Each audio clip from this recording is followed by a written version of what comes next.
Welcome to the 7th Annual Rumi Peace and Dialogue Awards. My name is Chris Van Cleve. I'm a reporter at ABC 7 WJLA TV here in Washington. I'm your host for this evening.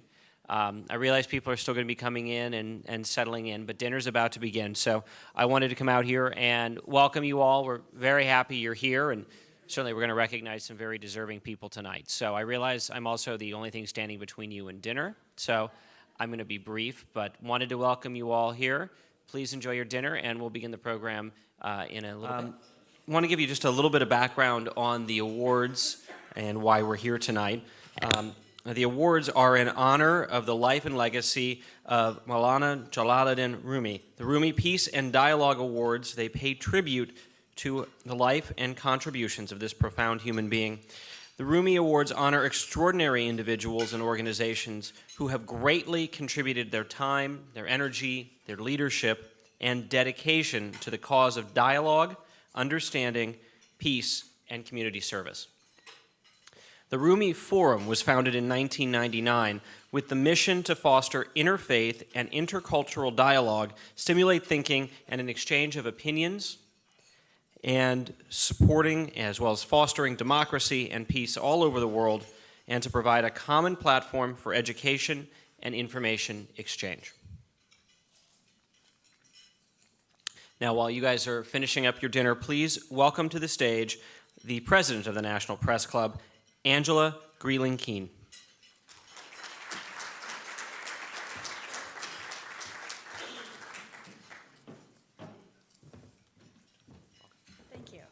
Thank you very much. It's an honor to be here welcoming this wonderful audience this evening. As you heard, I'm Angela Greeling-Keene. I'm this year's National Press Club president and a reporter for Bloomberg News. We at the National Press Club have many, many events right here in this room. I'm sure some of you have been before, and for some of you, it's probably your first time here. For all of you veterans, as well as those of you who are visiting us for your first time, I welcome you to the National Press Club. We are a place of much history and much activity in the present.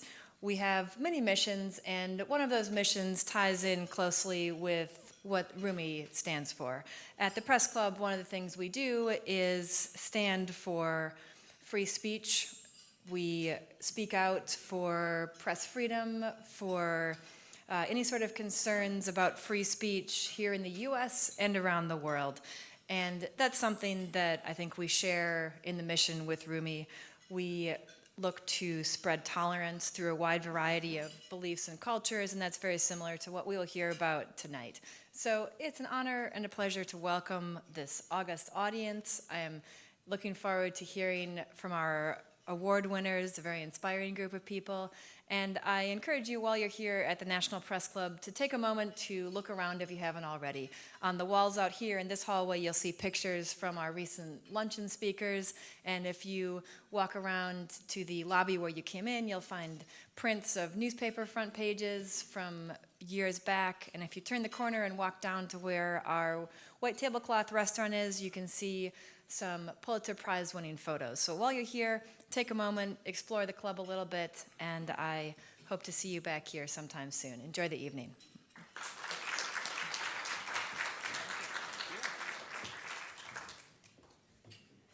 And in fact, what Angela was saying about the history here is one of my absolute favorite things about being at the National Press Club is the history that's literally on the walls here. You can't miss it. It's really quite amazing. So do take a few minutes tonight while you're here to look at some of the pictures and some of the historical moments they have encapsulated on their walls here.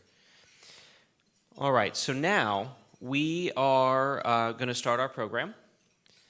And first, we'd like to welcome the president of the Rumi Forum, Emre Çelik, to the stage for his remarks. And, of course, any names I mispronounce are my own fault tonight, so my apologies as we move forward here. Sir, if you'd like to come on up.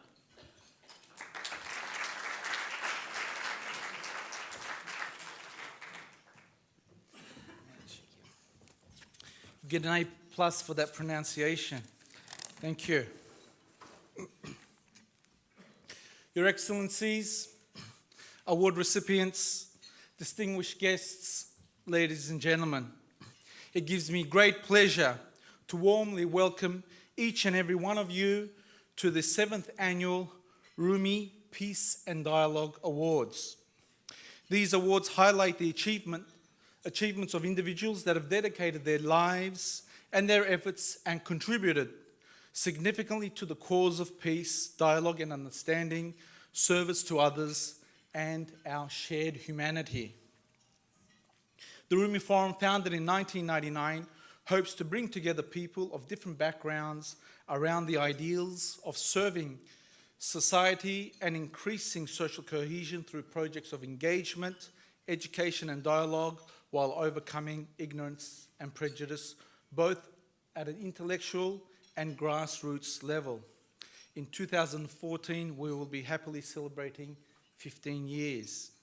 This event tonight also commemorates the opening of a conference collaboratively organised with the Rumi Forum over the next 2 days, also held here at the Press Club. Its title, Hizmet Movement and Peace Building, Global Cases. I want to warmly welcome the conference speakers that have arrived from 5 continents and over 15 countries. Mr. Fethullah Gulen, our honorary president, has motivated similar organisations to our forum around the world that espouse our shared values within the framework of democracy and respect for human rights. The main event tonight is to celebrate and reflect upon the successes and the example of our award recipients. These awards reflect the sincere efforts of each one of the recipients' service to their fellow human being. We are proud of their achievement and congratulate each and every one of them for their good work. It is my hope that we can all incorporate into our lives the motivation that drives such success and service. I wish you all a most pleasant evening, and beyond tonight, look forward to continuing the dialogue. Thank you.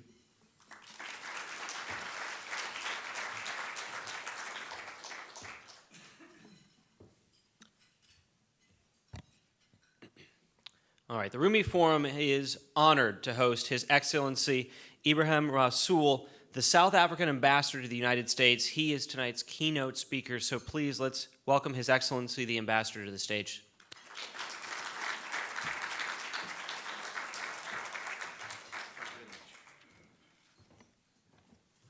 Thank you very much, Director of Ceremony. Thank you very much, President of the Rumi Forum, Emre Çelik, for inviting me to this glittering occasion. Thank you very much for assembling such fine people who are worthy recipients of the awards given in the name of Jalaluddin Rumi, especially to my colleagues, the diplomatic corps, ambassadors, excellencies, past and present, for gracing such an important event, members of the conference that will proceed tomorrow. I think that having been in Washington for 3 years, and some of you having come from as far afield as Cape Town, even Australia, Asia, Europe, and the rest of the world, I think I may be able to say to you, Hoş geldiniz, welcome. And ladies and gentlemen, there's no evening such as this would be complete without starting at the source.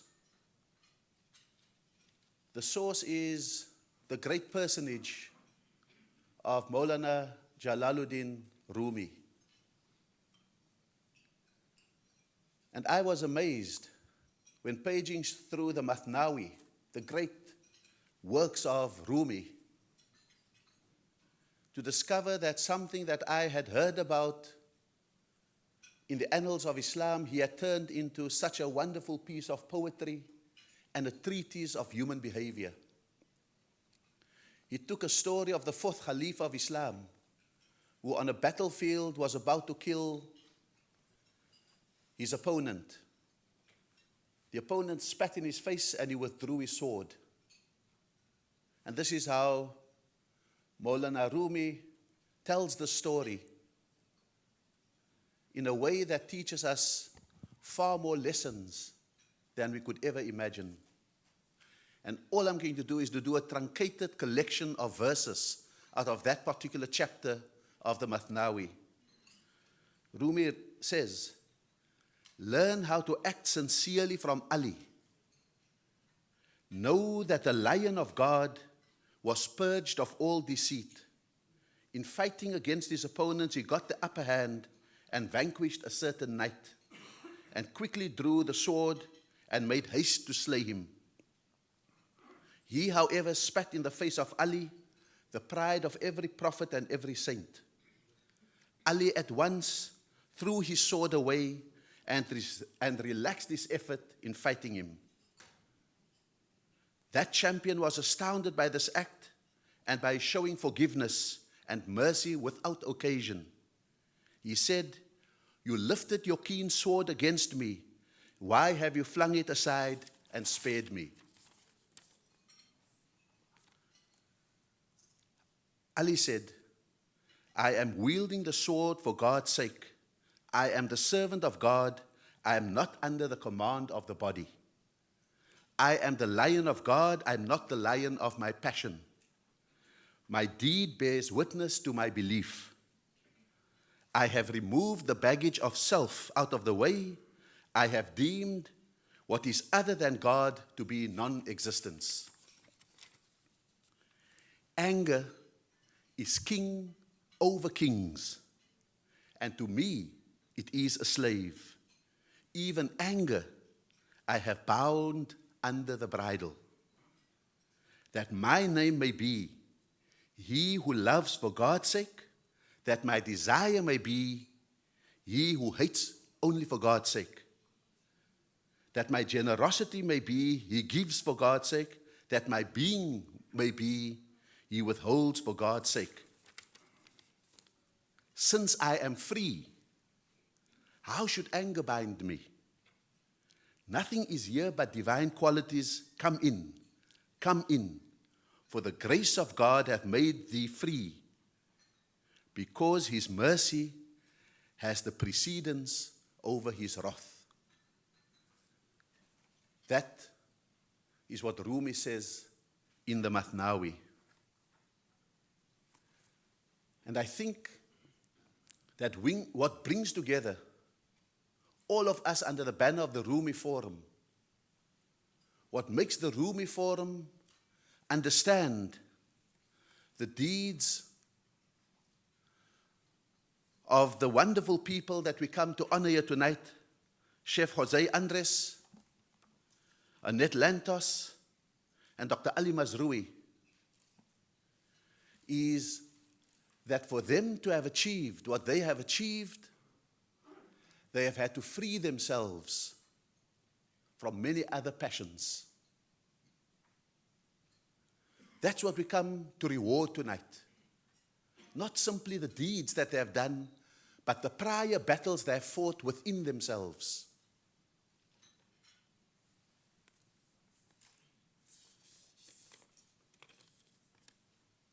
This is what the conference that starts tomorrow will be discussing. How do we make this a methodology in the world today? Because so many people want to change the world without the desire to change themselves as a precondition. They want to match what they see as the outrages of the world with the outrages that come from within them. And so, when this conference commences tomorrow, it is a conference that is more unique than we can imagine. It is about building peace in the spirit of Rumi and under the guidance of an outstanding human being, Fathullah Gulen, Hoja Effendi.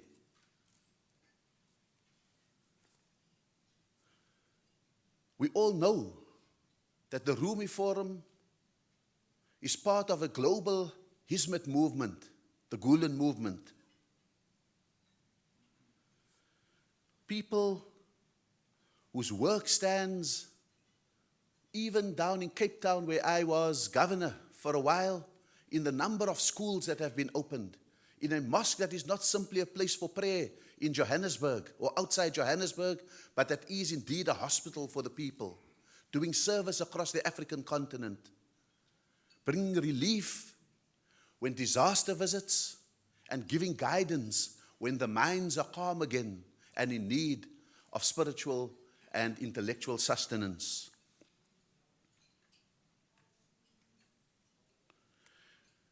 And when we come to honor the three outstanding individuals here today, and we honor through that the work of the Hizmet movement and the Rumi Forum, we look at the dialogue centers, the schools, the hospitals, the relief work. And sometimes what we take for granted is not always instinctive in people. As Rumi tells us, the battle that Ali had in order not to be the slave of passion, but to make anger his slave. The change within that makes change without possible. It is counterinstinctive to do what an Ali Mazrui has done all his life, to empower people through education. Because sometimes there are teachers who don't always give everything, lest they think that they diminish themselves and make others more powerful. It is counterinstinctive to go into the nooks and crannies of the world and to find those who have been cast out politically and by virtue of their religions and their faith, as Annette Lantos has done, and to stand for them, even when, especially when you don't know them, but to defend their right, even when they are strange to you, because you stand for a principle, not simply in proximity to an individual. It is fascinating what the chef has done to understand civilizations through food, because it exemplifies a very simple fact in life, that human beings sometimes can't accept what they don't love. And they can't love what they don't understand. And they can't understand what they don't know. And to take the basic things and make knowledge about it and spread it like food is the first point on the road to acceptance of each other. And so what looks simple is an enormous collection of creative commitment to make things work, to do the counterinstinctive, as Rumi teaches us in his parable about Ali.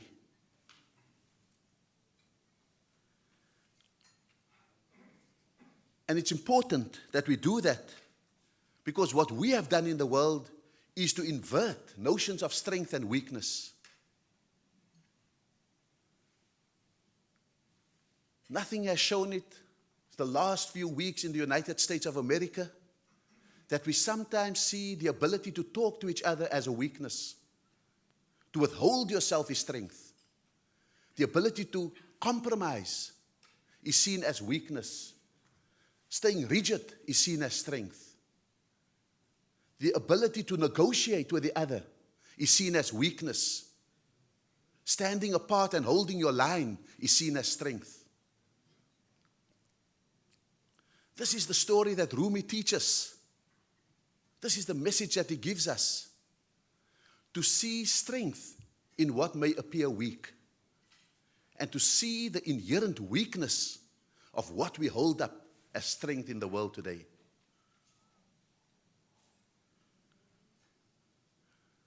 And it's because we have distorted the sources from within us where we draw from. We reward the anger and we call it valor. We reward the rigid and call it steadfastness. Whereas what Rumi tells us is that Ali could have been a hero by slaying his opponent and putting another scalp to his sword. He understood the moment that had he killed the man before the man spat in his face, he may have done it for a higher purpose.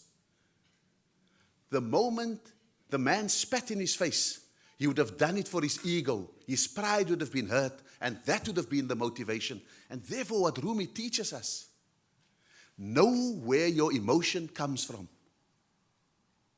Are you indulging your ego, or are you still on the path of a higher purpose? Because that's what we come to celebrate tonight. That's what we come to exhort people to tonight.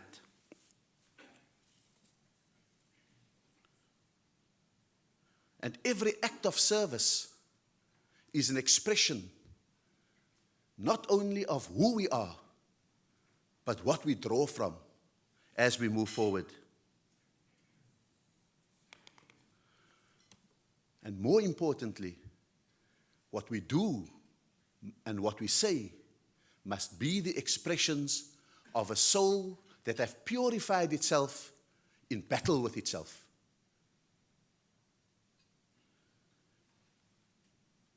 And the Gulen movement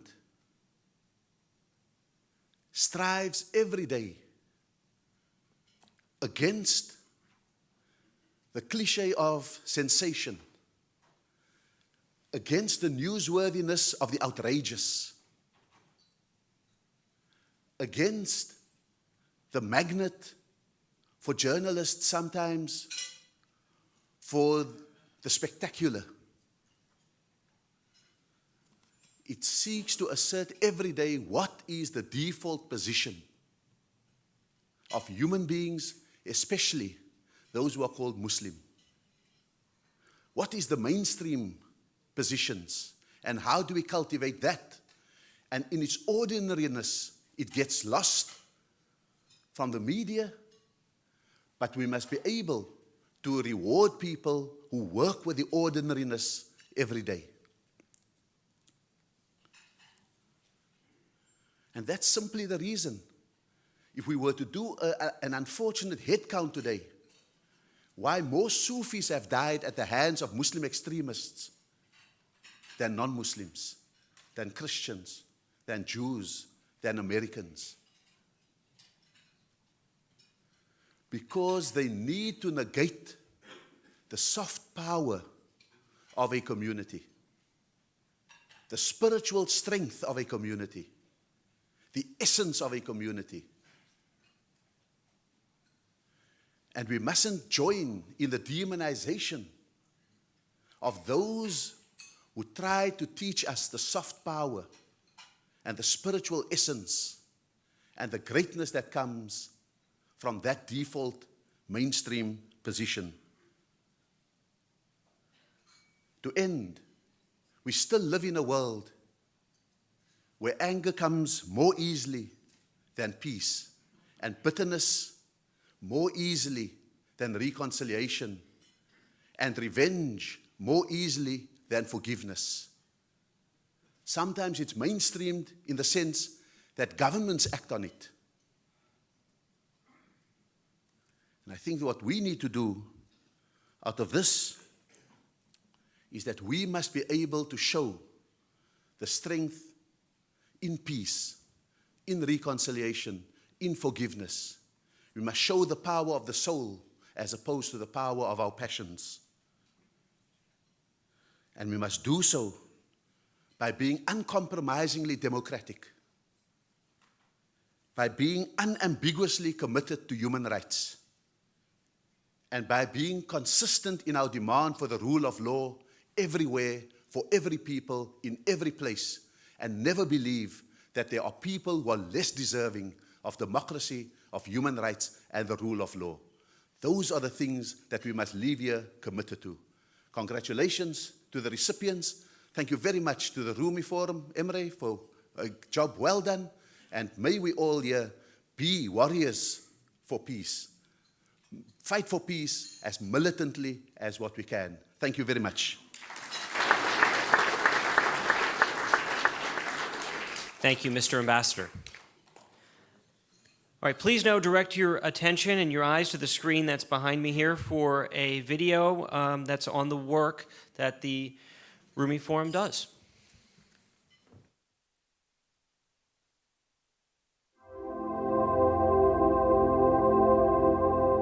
Rumi Forum is rather special. People ask me, what is this organization? Is it a think tank? Is it a political advocacy group? And I say, it's really none of those. It's a place that lets people think and builds community. In fact, I think the openness and the breadth of the Rumi Forum is so great that it really is essential to the community. The Rumi Forum is not narrowly defined in terms.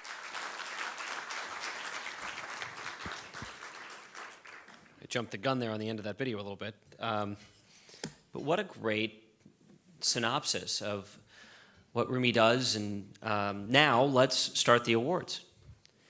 So, ladies and gentlemen, we want to begin with giving an award to somebody whose name I think we all know, probably have been at his restaurants a time or two, or tried to get a reservation in some of his restaurants.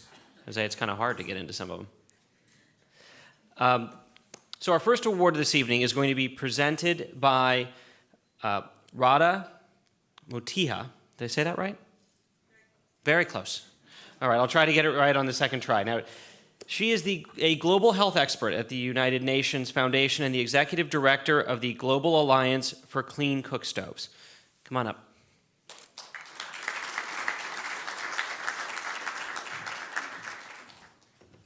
Thank you very much. Good evening, everyone. Jose Andres is a world-renowned chef and the owner of the Think Food Group. Chef Andreas is being recognized this evening by the Rumi Forum for his tireless dedication and commitment to serving the less fortunate through feeding and educational programs and creating sustainable solutions to overcoming hardship and poverty through training in culinary skills. Chef Andreas' inspirational work in Haiti, Africa, and the Americas through initiatives like the World Central Kitchen and the Global Alliance for Clean Cook Stoves is why the Rumi Forum believes in honoring Chef Andreas is so very important. Both as the executive director of the Global Alliance, where I get to work with him around the world, and as a Washingtonian who gets to enjoy his restaurants and culinary creations, time and again I've witnessed his singular ability to transform communities around ideas of increased nutrition, delicious food, better health, clean cooking solutions, and professional skills development. Jose's holistic view of food security makes him a formidable force in global development. Farm to table, canning to cook stoves, smart kitchens and smarter hygiene and agricultural practices, teaching the next generation of thinkers and world leaders. He does it all, and better still, he gets results. He has an enviable amount of energy. For those of you who've had the chance to travel with him, you'll witness this firsthand. His energy and passion to innovate and make a difference in people's lives around the world. And I'm very proud to call him my colleague and my friend. Please join me in congratulating Chef Jose Andreas and welcoming him to the stage to accept the 2013 Rumi Forum Extraordinary Commitment to Community Service Award.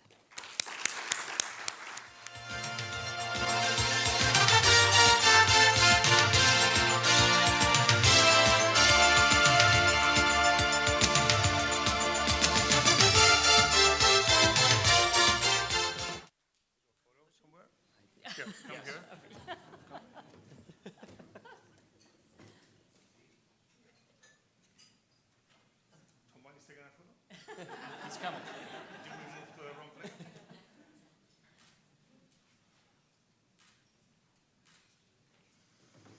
Thank you, Radha. Thank you. Hi, good evening, everybody. Thank you very much, Radha. I feel a bit almost guilty of being here and receiving this award because I'm 44. I've been an immigrant all my life, and the only thing I try to do is follow the footsteps of many people before me who are really my inspiration. So if anybody deserves an award like this, Radha, you will be first in line. So I'm really humbled that you are even presenting this to me. Thank you very much. And especially when you read the achievements of Mrs. Annette Lantos and Dr. Ali Mazrui, when you read what they've done Again, I feel kind of almost not belonging to this moment of receiving the award. But if it's maybe a reason why you maybe gave it to me, I know my restaurants are difficult to get a reservation, but I promise you, I like you all. You didn't have to give me an award to call me for a reservation tomorrow. With good people, I will do this very happily. So, teşekkür ederim. I'm very, very, very, very pleased. So, first time I left my country, I was on the Navy of Spain, and I arrived to Ivory Coast in a beautiful ship called Juan Sebastián del Cano, which was a tall ship where the midshipmen of the Spanish Navy trained. And I visited Abidjan. And I think it's the first time in my life as a young man that I realized there was other people that didn't experience the same life I was experiencing. But somehow, even seeing people under hardships, I saw people that they always had a smile somehow in their face. Me, which I was a boy of a working family, but I had a great plate of food every day. Sometimes I will be upset because I didn't got the right basketball shoes, or my father didn't bought the new TV. And then when you go to a place like Abidjan and you leave the town and you go 2-3 hours inside the country and you see that other people with a fraction of what you have, they were happy. They had a smile. This was an important moment in my life. So this is maybe when I arrived in America as a young boy. And I saw the opportunity as a mature person to start giving back to community what the community was giving back to me. So it's when I joined DC Central Kitchen right here in DC. If you've never been, I invite you to go. A great organization where we help people by empowering them. We take them out of the streets and we tell them, we're going to empower you. We're going to give you education. We're going to make you belong. And in the process of training young Americans and training them to be cooks and putting them back in society, we feed 6,000 to 8,000 people a day, right here in Washington, D.C. This was the creation of a man called Robert Egger. This is a guy who should be receiving this award, not me. Robert Egger believed that food was an agent of change. That actually, this great food we had tonight, and where we are enjoying tonight, others don't have the option to enjoy, but actually, the power of food is present in every day of our lives. And I keep going on and on about the great opportunities we have around making food an agent of change, and making food something that can achieve peace and dialogue around the world. And I say that because sometimes peace is easier to achieve than what it seems humanity is able to do. Today we have a big talk about immigration here in America, and illegal immigration. And you're going to be saying, what this has to do with food or with peace? Well, I've been an immigrant, as I've been telling you. And I've seen firsthand how now people are trying to leave Northern Africa to try to come to Europe and putting at risk their lives. If they're doing this, it's because they have probably a plate of food to put in front of the children. They're risking everything they have to try to get to that magic place. The same we face here in America. Right now, immigration is the talk of town, as we know it. And I only keep asking every time I talk with any senator or congressman, come on, people. I am an immigrant. I'm about to become an American the 5th of December. And I got opportunities that no other immigrant got, probably. And I'm only telling them, where do you think somebody will be able to leave their country and what they know to go to somewhere else they don't know? It's in part because they don't have this plate of food. So here, celebrating this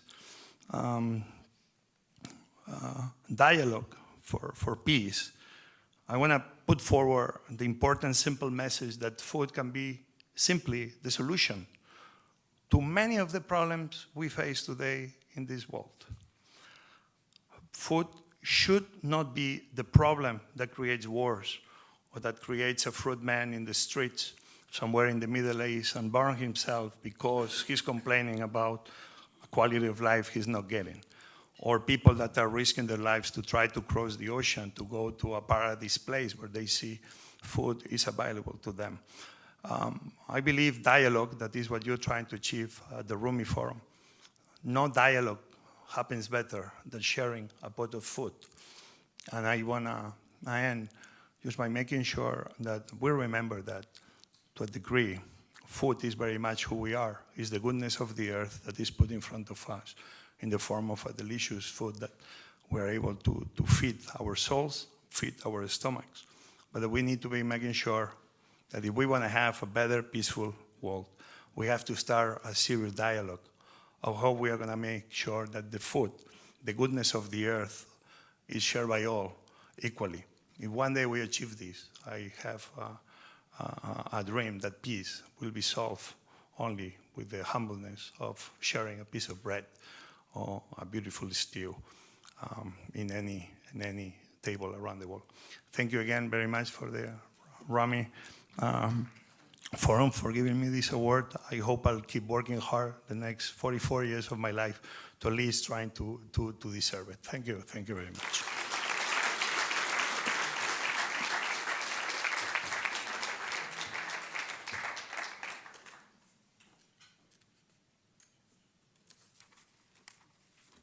All right, congratulations. All right, presenting our second award of the evening is Ambassador Richard Nelson Sweat. Ambassador Sweat served as a member of the U.S. House of Representatives from New Hampshire. From 1991 to 1995, he served as the U.S. Ambassador to Denmark from 1998 to 2001, and is now the co-founder and CEO of the Climate Prosperity Enterprise Solutions. Please welcome Ambassador Sweat to the stage to present our next award. Ambassador.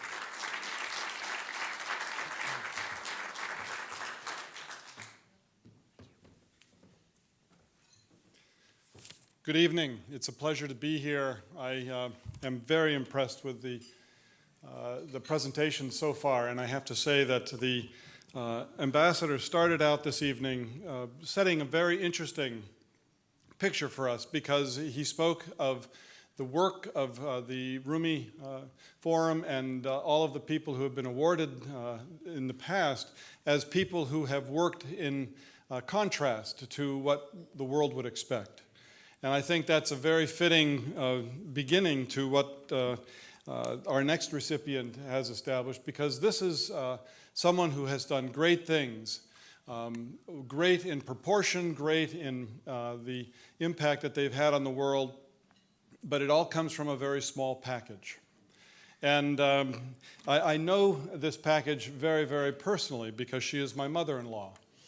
And I can remember when I first met her, out in California. I was visiting, and it was an event where she was actually had been chosen by President Carter to speak on the on a national radio program, and she was inquiring after the life of Raoul Wallenberg, the Swedish diplomat who went to Hungary during the Second World War and who saved thousands, if not tens of thousands, of lives of Hungarian Jews as they were being herded into cattle cars and being taken to the concentration camps. This was the kind of woman that I met when I first met her through my wife, one of her two daughters. But she has another daughter who is here with us tonight, who is as diminutive and as impacting as her mother. And so it doesn't, the apple doesn't fall far from the tree. Mrs. Lantos, however, is being recognized this evening by the Rumi Forum for her great commitment to serving humanity in a broader sense, through her tireless advocacy at the Lantos Foundation for Human Rights and Justice and the Congressional Human Rights Caucus, which she and her husband, former Congressman Tom Lantos, established when they were serving in Congress together. And I say that very, very sincerely. They did serve together, because Annette was a volunteer in the office by law, but she was a partner in all that was done in that office by marriage and by the love and commitment that she had for the work that she was doing with her husband. The Rumi Forum values and is inspired by Mrs. Lantos' tenacious efforts to aid those persecuted for religious and political reasons. These efforts go hand in hand with the philosophy and work of the Rumi Forum, believing sincerely in Mrs. Lantos' heartfelt message that we are indeed our brother's keeper. In addition, the Rumi Forum recognizes Mrs. Lantos' esteemed advocacy for all of creation in supporting the work of the Congressional Friends of Animals Caucus, which advocates the animal rights, and it is both the honor and privilege of the Rumi Forum to honor Mrs. Annette Lantos with the 2013 Extraordinary Commitment to Peace Award. Before I ask her to come to the stage, I also want to make one more comment about the beauty and the sincerity and the importance of the Rumi Forum. And I personally am working with people who are affiliated with the Gulen community, and I have had the opportunity of working in Turkey for many times these last 3 years.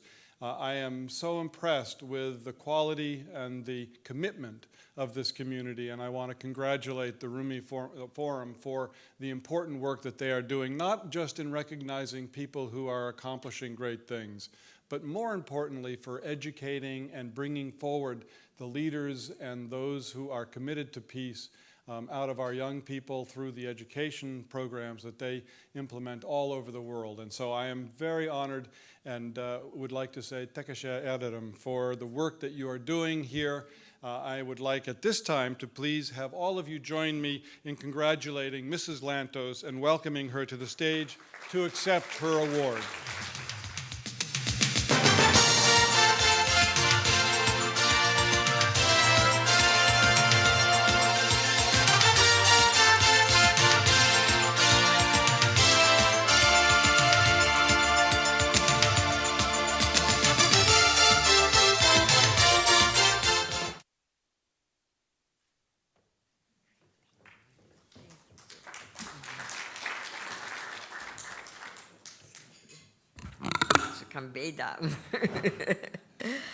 Well, I'm delighted to be here with all of you tonight.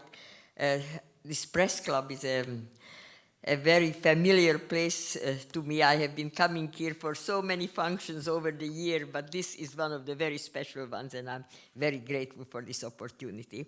Thank you so much for this award. The promotion of peace has been of great importance to me as well as to my late husband, Congressman Tom Lantos. I'm sure you all heard from him.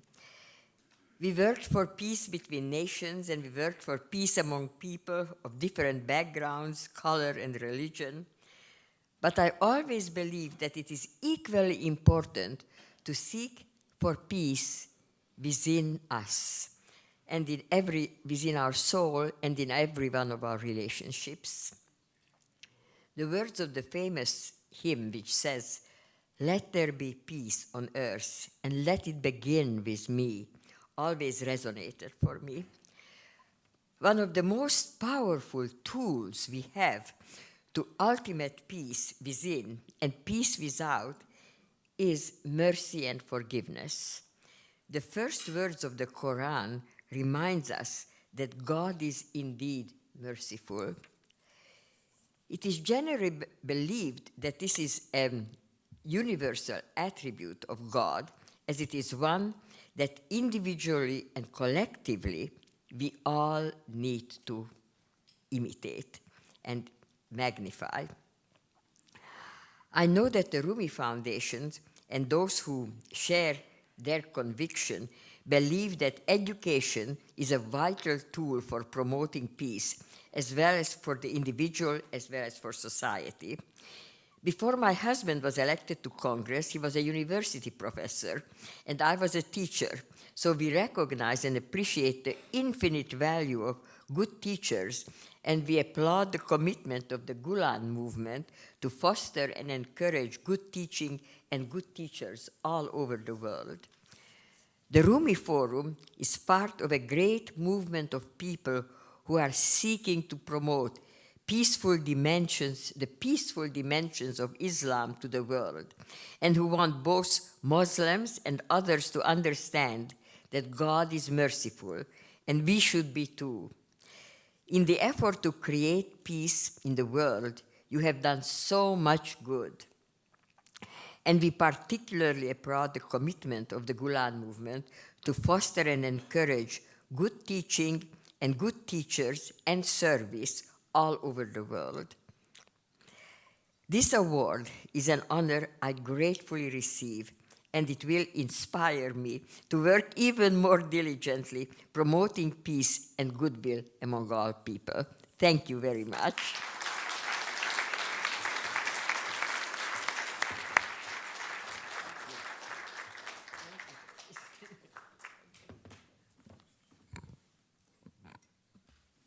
All right, congratulations.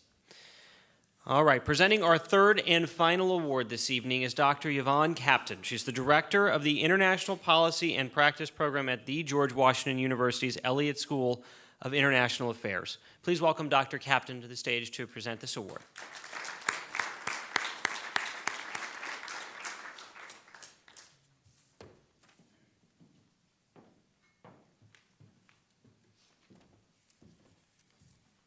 Good evening, everyone. Excuse me, I am so proud to be here and honored to understand a little bit further what the Rumi dialogue does. And I'm very thrilled to be here to speak about the importance of Dr. Mazrui in the area of education. For those of us who come from backgrounds that are not Muslim, it was an eye-opening experience some 20 years ago when Dr. Mazrui spoke to us about so many efforts across the world that we had no idea of, simply because we were locked into our own small worlds of various religious affiliations. But right now, I'd like to speak a little bit about Dr. Mazrui, who is the Albert Schweitzer Professor of the Humanities and Director of the Institute of Global and Cultural Studies at State University of New York, Binghamton, where it's very, very cold. So he's used to the cold weather that we have today. He's being recognized this evening for his great contributions to the study of Islam and Africa in the Western world, his hard work and dedication to education throughout his life, and his current position as director of the Institute for Global and Cultural Studies at State University of New York. Specifically, his endeavors to enlighten the world on Islamic culture and Muslim history have inspired the Rumi Forum to honor Dr. Mazrui with the 2013 Extraordinary Commitment to Education Award. Please join me in congratulating Dr. Ali Mazrui and welcoming him to the stage to accept his award. Dr. Mazrui.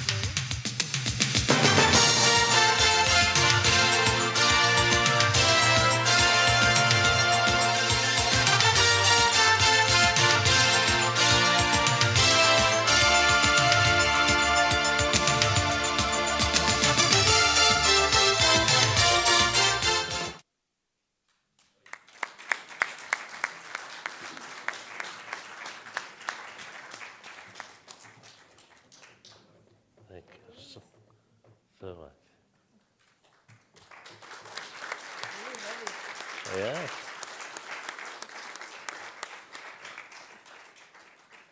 Thank you very much indeed. Thank you.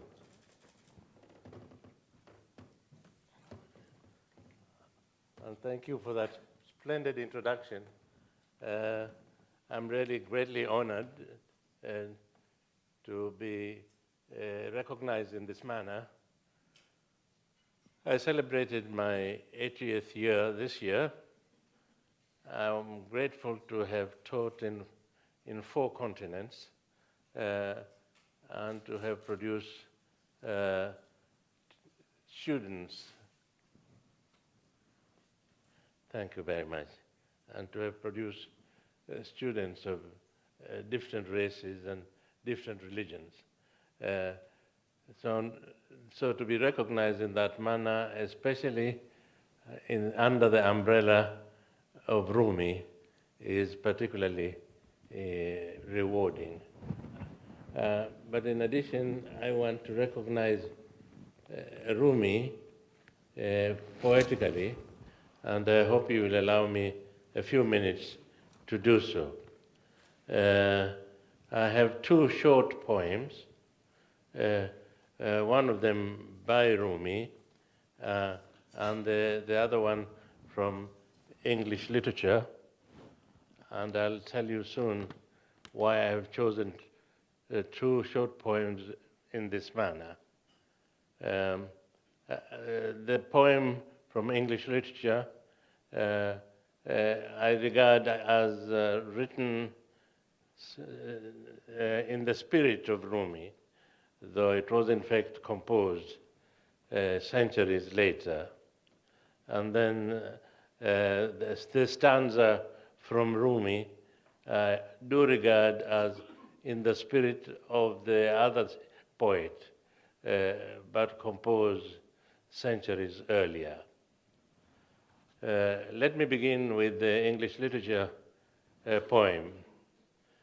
Through primrose tufts in that green bower, the periwinkle trailed its wreaths, and it's my faith that every flower enjoys the air it breathes. The birds around me hopped and played, their thoughts I cannot measure, but the least motion which they made, it seemed a thrill of pleasure. The budding twigs spread out their fans to catch the breezy air, and I must think, do all I can, that there was pleasure there. If this belief from heaven be sent, if such be nature's holy plan, have I not reason to lament what man has made of man? That's from William Wordsworth in an unintended Rumi mood, centuries later. And now, just a stanza from Rumi.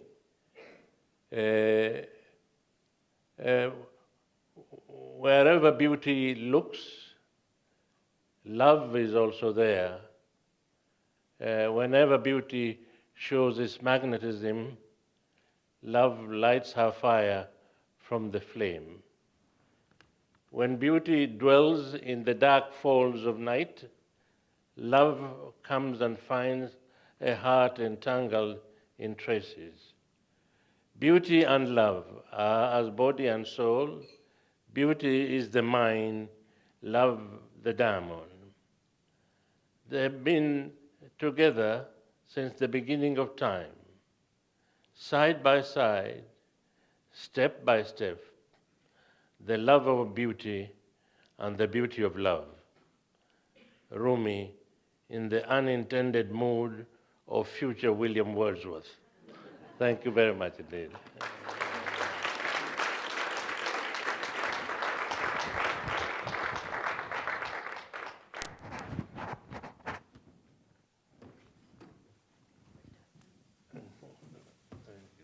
Congratulations.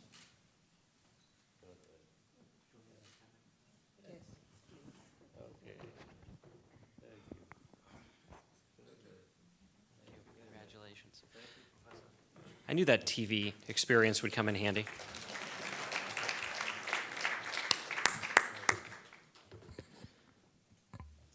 Well, thank you all for coming, and congratulations again to our 3 award recipients. Well deserved.